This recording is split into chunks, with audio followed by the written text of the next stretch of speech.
Bu hadisə 1984-cü ildə baş vermişdir. Rövşən Azərbaycan Dövlət Universitetinin 1-ci kursunda oxuyurdu. O gün o evdə tək idi. Roza xanım isə xarici ölkələrdən birində qastrol səfərə göndərilmişdi. Rövşən dərsdən gəlir, xörəyini yeyir və divanda uzanaraq kitab oxuyurdu. Axşam saatlarında və birdən mənzilin qapısı döyülür. Görəsən gələn kim ola?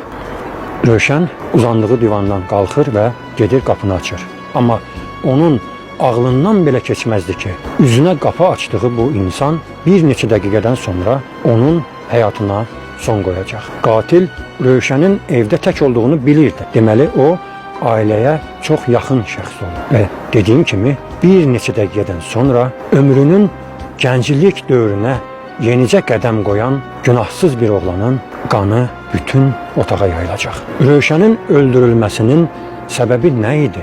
Tamah, qısqanclıq, quldurluq, paxıllıq, bilmirəm. Hadisənin səhəri günü Roza Tağıyeva təcili Bakıya çağırılacaq.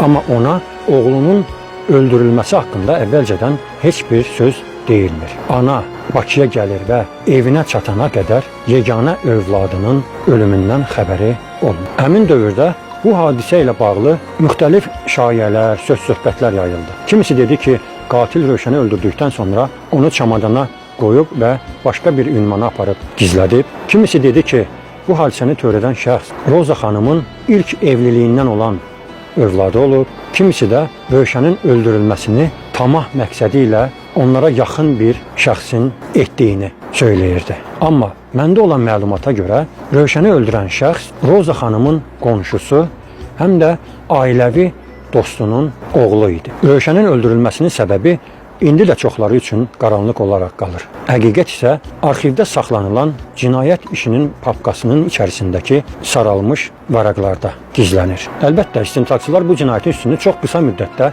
açır. Hadisəni törədən şəxs həbs olunur. Məhkəmənin hökmü ilə qatilə güllələnmə cəzası verilsə də, sonradan müəyyən səbəblərdən hökm dəyişdirilərək 20 il həbs cəzası ilə əvəz edilir. Deyilənə görə qatil cəzasını çəkərək 2000-ci illərin əvvəllərində azadlığa çıxır. Amma onun sağ olub olmadığı haqqında məndə məlumat yoxdur.